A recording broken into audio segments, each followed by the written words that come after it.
Celtics and the Warriors, and the fans are here in full force and full voice, and they are excited to see their stars back on the big stage playing for that trophy. Magic Johnson has seen that a time or five in his career, as we have the great Magic Johnson with us tonight. Stephen A., Michael Wilbon, Jalen Rose. Let's take a quick look here at the difference in experience in this series. It's an interesting one. It's the third time that we've had an NBA Finals in which one of the teams has at least 100 games of finals experience and the other has none. The others involved, 97, the Bulls were the experienced team against Utah. And then Magic in 91, your team had 135 games of experience, and Michael's Bulls at that point had none. I should mention, 31 years ago today, Magic had a triple-double in Game 1 of that series. But you are the perfect person to ask. How significant is finals experience in this matchup and in general?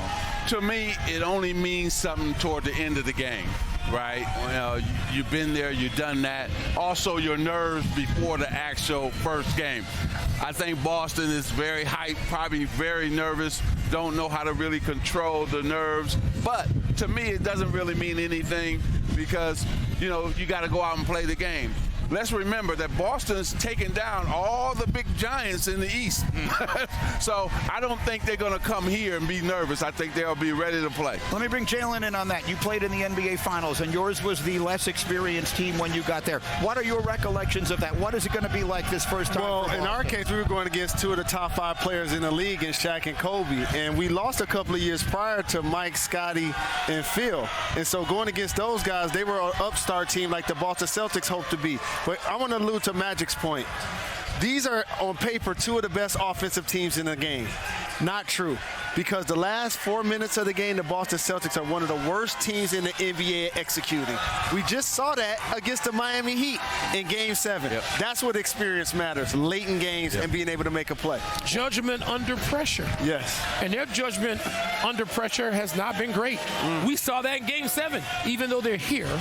I mean, they tried to fritter that away in Game 7 at Miami. So the question to me is so interesting that Irvin said that. End of game, particularly in Game 1. I mean, you're going to learn just along the way from Game 1 to Game 2. But tonight, if it's a close game, and particularly with the ball offensively, what about judgment? We've seen Jaylen Brown, particularly with those turnovers throughout that series. What is their judgment going to be, and will it be impacted by the lack of experience in the finals? See how brilliant I am? I learned a lesson. I learned the error of my ways. I agree with all of y'all. I agree with every one of y'all. I mean, there's nothing different about that. But I will say this. Can we be a bit more specific? We have the greatest point guard in NBA history here. The Boston Celtics don't have a prototypical point guard. That's their problem. They got players, they got athletes, they got rough riders, they got competitors, they've got skilled individuals, and collectively, they're tenacious defensively. But when it comes down to crunch time, a floor general you can hand the ball to say calm everything down, to be an orchestrator, the umbilical cord, the extension to the coach. Who is that guy? And see, Golden State, even though he's not a point guard, he's a point forward in a Draymond Green. Does the Boston Celtics have that in the closing closing minutes? Well, that's up to Tatum and Brown, though, because we know who's going to have the ball in the end of the game for the Celtics. To me, they had to run more motion. They had to mix it up. You can't just leave Tatum out there trying to play one-on-one against 4 other, not only his defender, but the 4 other Golden State Warrior players. So that's where they run into trouble trying to play 1 against 5. Some news worth passing along as well. Just moments ago, Steve Kerr was meeting with the media, and he announced that Gary Payton II, Otto Porter Jr., and Andre Iguodala will all be available for tonight. So a little additional depth for the Warriors. That should make a difference. I'm glad those young guys are getting a chance to play in the finals. Everyone will be happy to see them. We have much more to do as we continue here on SportsCenter. Right now, let's go back inside the building. Kevin Negandhi, take it away. Greeny, thank you so much. You see live look there, pictures of Jason Tatum on the floor warming up for his first NBA Finals game experience. The guys talked about experience. Well, it's been 1,085 days since the Warriors experienced the NBA Finals, but this is more than just the drought. How about the setback with the devastating injuries over the last 2 years? Let's not forget 2 years ago, they had the worst record in the league. They missed out of the playoffs. So they've been through a lot, a different perspective. Draymond Green sat down with Malika Andrews to talk about why this year is different, the comeback on the big stage.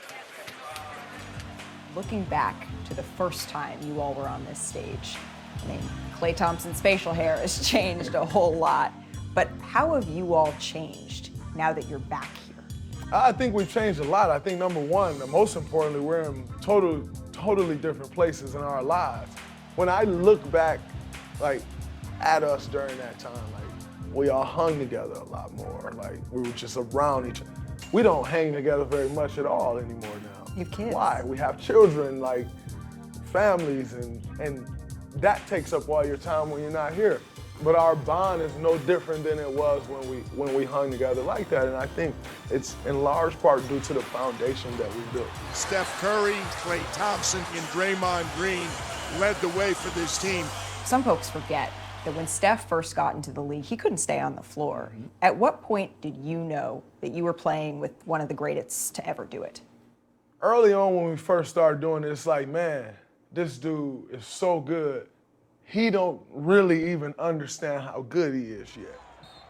And you start to watch it, and you start to see the confidence grow, and then you see the shimmies, and you just see the evolution. If I had to put a year on it, like 2017, 2018, he really starts to understand, wow, I am that good, I am that guy. And in 2020, it's like, okay, now I'm unstoppable. That's when I saw, like, all right, this guy has a different demeanor. He lifts weights every day. He does things differently. He truly feels like he's unstoppable now. Out to Klay for three, and that could be a huge dagger. Klay has just this enormous game. To watch him come full circle like that, what was that like? You know, he's watching games on the bench, and we're struggling, and it's killing him. It's destroying him. And then we'd be practicing, and he's in the weight room, and he's just livid, you know, or we're in the game, and he leaves the bench, and he goes back, and he's just sitting in the locker room with a towel over his head. Like, we saw that over and over and over again. And so to come full circle and see him against Dallas, to share that moment with him and to watch him have that moment and just kind of let it all out and the appreciation that he had, it's a beautiful and special thing.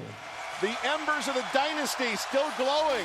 Golden State headed to the NBA Finals. Why were you so confident that you were going to be facing Boston? I know a championship caliber team when I see one. Championship teams has a guy who can go get a bucket no matter what. They have that. They have great defenders. They have a great coach who's a young coach, but is showing that he can make adjustments and that he's ready for the moment.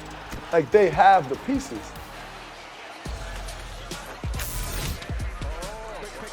Draymond with Malika, and there is Andrew Wiggins. First NBA Finals experience for him as well. He'll see a lot of Jason Tatum tonight. Also ahead on SportsCenter, just like the Warriors' last trip to the finals, this visit is thanks in part to Kevin Durant. Will explain how KD helped jumpstart Golden State's renaissance. El?